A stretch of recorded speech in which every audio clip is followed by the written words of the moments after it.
What's up, guys? Neil Orfield here, and I'm going to show you how I will be setting up my fantasy cruncher for the Thursday night football slate between the Arizona Cardinals and the New Orleans Saints. This is for FanDuel, and I'll be setting up for the largest field GPP on FanDuel. Some of the steps I'll be taking here, I would not be taking if I were playing cash games or very small field GPPs, things such as leaving salary on the table, things I'm doing just for the purpose of making unique lineups. You don't necessarily need to do that in cash games or small field GPPs, but for the largest field GPPs, this is the process that I will be using. Starting with in the MVP spot, I'm going to set a cap. Actually, no, I'm going to start by changing my columns. I have a preset quick view saved, quick views, showdown settings, so that I can see my projections, ownership projections, and so on and so forth right in the middle of the screen. These are the things I like to look at as I am building. Now I'm in the MVP tab, and I'm going to set an exposure cap on my players. I'm going to set this cap to 20%. This being FanDuel, I might consider using a higher cap on some of these players, maybe Kyler, Kamara, Dalton. Maybe I consider using a little bit higher cap on some of the higher projected players on FanDuel, but 20% is a good general starting place. So I'm going to do that for now. I'm going to go into advanced options. All right, so I'm going to be using two tabs here in advanced options, the general tab and the groups tab. Starting in the general tab, unique players per lineup. I'm going to make 150 lineups. As a result, I'm only going to be using one unique player per lineup. That means that I can have lineups that are just one player apart from each other. If I were making fewer than 150 lineups, if I were making like 20 or fewer, maybe even 50 or fewer, I might set this to 2 unique players per lineup, just to diversify my lineups a bit. Probably not if I had 50. If I were making 20 or fewer, I'd probably set this to 2 unique players per lineup just to have a more diverse lineup set. But if you're making 150 lineups or a higher number, I think 1 unique player per lineup is fine. That's what I'm going to set it to. Team salary cap. The default on FanDuel, you can use up to $60,000 salary cap. You can change whether you want to set a minimum cap or a maximum cap. I don't set a minimum cap on NFL single game slates. I do set a maximum, and that is just for the purpose of making unique lineups. If I get lucky enough to win one of these slates, I don't want to win $200. I don't want to win $400 because I'm duplicated 1,500 times. I want to win, $70,000, $90,000 by duplicating fewer times, by making lineups that are not going to be used by many people in the field. So I do like to set a cap here. The default is 60,000. So if I set this at 58,500, I'm automatically leaving at least $1,500 on the table in each lineup that I make, and now I am less likely to be duplicated many times over. I'm still probably going to run into, a few dupes, but I'm not going to run into those lineup trains where I'm not going to make any money, even if I do get lucky enough to win. Offensive players versus defense, the default is set to max of 2 players. So right now, based on the default, if you're playing one of the Arizona defense, for example, the most players you can get from the New Orleans offense is 2. I'm going to change this to 4 players, so I could theoretically play 4 players from the Cardinals offense against the Saints defense being the only play from the Saints in my lineup. I don't mind if I see that a few times in my lineup set. If I saw it a lot, I would probably change this setting to maybe max 2, max 3. But in general, I think it's possible for the defense to be the highest scoring play from a team if the offense doesn't put up any points. Puts up 3 points, there's a good chance the defense outscores them. If they have a pick 6, pretty easily they might outscore them, or just by getting sacks, turnovers. There are a lot of ways for the defense to score as well. So I don't mind having 4 players from one team against the defense of the other team. Don't want to see it a ton. In general, it's not going to show up in my lineups a lot anyway. But if I see it, a handful of times in 150 set, I don't mind that. So I leave this max 4 players. Global exposure, I leave this at 100%, so I could theoretically get 100% of some player in my lineup. I did already set the cap, as you saw in the MVP spot, so I'm not going to get any player as my 100% MVP, but I could theoretically get 100% of a player. If they project well enough, they could make it into 100% of my lineups. I leave that at 100%. Randomness, it's all a matter of personal preference here. How much control do you want over your lineups? The less randomness you use, the more control you have over your lineups. I give up some control in the creation of my lineups. I set this to 50%. I'm also using normal distribution randomness, which comes with Fantasy Cruncher Pro. If you don't have Fantasy Cruncher Pro, if you're using classic randomness, I would consider setting this lower. You could still use 50%. It'll work just fine. But you could consider setting this to 30% or 40%. And if you want more control over your lineups, even lower than that, you could even use no. I know some people who use zero randomness because they want total control over their lineups. That's totally fine. I use 50% normal distribution randomness. Minimum projection included in calculation, the default is set to 3. This means that any player who has a projection below 3 fantasy points isn't even going to be included in your player set. So they couldn't even theoretically make it into your lineup, even if they make the rest of your lineup project really well. If they have a projection below 3 fantasy points, they can't make it into your lineup. I'm going to leave that at 3 fantasy points. And if there is a player that I see that I want to include in my lineup set that has a projection below 3, I'm just going to change their projection to 3 or higher to get them into my player pool. Thumbs up, thumbs down, I leave that at 8%. Players from each team max, leave that at 4. So I could get 4 players from one team against 1 from the other. In general, I think that's a good idea to leave this at 4. Those types of lineups tend to go a little bit underutilized. People who are hand building are more likely to build 3-2 lineups. So I think 4-1 will be a little bit underutilized. Guys, NBA is here, and we've got our best promo of the year for you. For just $10, you can get 10 days of Stokastic plus Platinum. That means you'll get full access to all of our data and tools for every sport, NBA, NFL, NHL, PGA, you name it, everything we've got.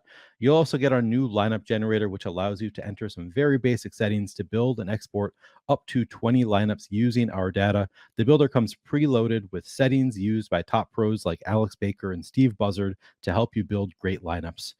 Again, this deal gives you Stokastic Platinum for 80% off the normal price and gets you access to Lineup Generator. Use promo code HARDWOOD or click the link in the description to sign up. That's all that I do in the General tab. Then I'll move to the Groups tab and make a couple groups here. First group is going to be a Saints quarterback group. I should tell you I am making this video on Wednesday afternoon because I'm going to be leaving shortly for the Timberwolves game. And I don't know when I'm going to have time to make these videos later, but it doesn't really matter for the process here. The only thing that matters, the only difference from doing it now versus later is right now I don't know who the starting quarterback is going to be for the Saints. I think it's most likely going to be Andy Dalton, but they have not said for sure. So I am going to just make a group that says Saints quarterback, and I'm going to include both Andy Dalton and Jameis Winston as a key player in this group. So I'm covered no matter who ends up being the starting quarterback for the Saints. I'm going to make and add Andy Dalton as MVP as a key player, and then Jameis Winston as MVP as a key player as well. So regardless, whichever one of them is named the starter, if they are in the MVP spot, that's what this group is going to be in relation to. Now I'm going to add all of the Saints pass catchers to the secondary group. So I added the quarterbacks as key players. Now I'm going to add the pass catchers as secondary group players, starting with Keith Kirkwood, Traquan Smith. Very interesting to see CJ Board showing up here. I don't know why he's showing up there. Anyway, I'm going to keep adding these Saints players. Maybe it's Trader or something. I don't know. Anyway. Now you could consider, do you really want to include Taysom? He is listed as a tight end here.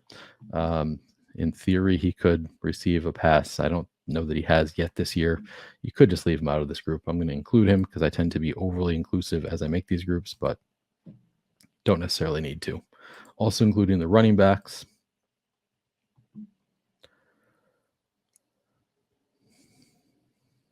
All right, that'll do it. So this is my Saints quarterbacks in the MVP spot group. If I have a Saints quarterback in the MVP spot, if they're the optimal MVP, that means that they have put up a lot of fantasy points. Neither Andy Dalton nor Jameis Winston is a high-level rusher. Winston a little bit better than Dalton, but regardless of which is in at quarterback, if they're the optimal MVP, it probably means they've been throwing a good amount and scoring a lot of fantasy points through the air. So I would like to have at least one of their pass catchers in the flex, preferably multiple, but I'm going to leave this at just one. I'm making 150 lineups. If you're making 20 or fewer lineups, again, I would consider saying if you have either of these quarterbacks in the MVP spot, require at least 2 players here from the Saints pass catchers. Because I'm doing 150, I'm going to leave this at just 1 player from the secondary group. But I'm also going to be giving boosts to all of these pass catchers to make it more likely that if I have Andy Dalton in the MVP spot or Jameis Winston, that I'm going to have multiple Saints pass catchers in the flex. Because most likely, if the quarterback is the optimal captain, it's because they're throwing the ball a lot and they're not throwing it just to one receiver. Because if they are throwing it to just one receiver, that receiver is going to end up outscoring them. So they need to be throwing it a lot and spreading it around to be the optimal MVP in general. Give a little boost to Alvin Kamara as well. All right, that looks good to me. So now I'm requiring at least one of these pass catchers and giving boosts to make it more likely that I get 2 if I have Dalton or Winston in the MVP spot. Secondary group, Kyler Murray in the MVP spot.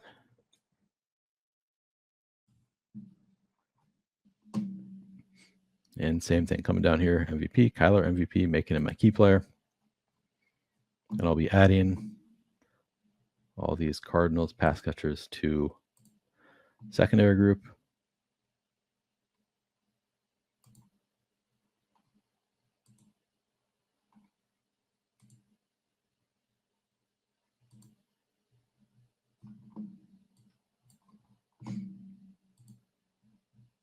I'm going to include the running backs once again. They are pretty active in the passing game as well in general for the Cardinals. All right, now with Kyler Murray, he does rush the ball enough that I think you could say only apply plus minus adjustments. So in theory now, I could have Kyler as the optimal. I could have him in my lineup in the MVP spot without any of these pass catchers anywhere else in the lineup. I think that's viable because Kyler rushes the ball enough. He could have, 60 yards and a touchdown on the ground. And then he, throws 1 touchdown to DeAndre Hopkins at 12,500. And Hopkins ends up with, just a couple other catches. Maybe he just has 9 fantasy points, and at 12,500, that's not enough. And the rest of your lineup is made up of Saints. I do think it's viable to have Kyler in the MVP spot with no pass catchers in the flex. In general, I would prefer to have pass catchers in the flex in most of my lineups. And I think if you're making 20 or fewer lineups, you could consider unchecking this box and requiring at least 1 pass catcher somewhere else in the lineup. But with 150 lineups, I think it's viable for Kyler to be the optimal MVP without any Cardinals pass catchers in the flex.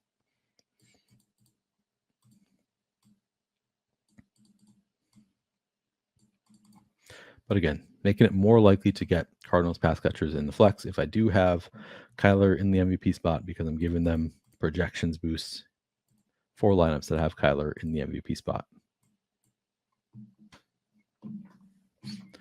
And another group you could make, I don't think that would make a group for Kyler in the flex spot unless I'm getting to it way too often, where I have Kyler in the flex spot without any Cardinals pass catcher elsewhere in the lineup. If I saw it, in 40% of my lineups or 30% of my lineups, I might go in and change that and maybe give boosts to Cardinals pass catchers with Kyler in the flex, but I don't think you necessarily need to, just because he does do enough on the ground. He can score points in a lot of different ways that I don't think is necessary. With the Saints quarterbacks, I would be more inclined to make a group for, especially with Dalton. If Dalton is the optimal in the flex spot, because it's half-point PPR, it's theoretically possible for Dalton to get there. I think by spreading the ball around, he could be the optimal captain for the Saints. He could be optimal in a flex spot as the highest scoring Saint, theoretically. I think that it's unlikely because he doesn't do much on the ground, but I'm going to at least allow it for now because it's not full PPR. And if I see it too often in my lineups, I'll come back and change it. Guys, NBA is here, and we've got our best promo of the year for you. For just $10, you can get 10 days of Stokastic plus Platinum. That means you'll get full access to all of our data and tools for every sport: NBA, NFL, NHL, PGA, you name it, everything we've got.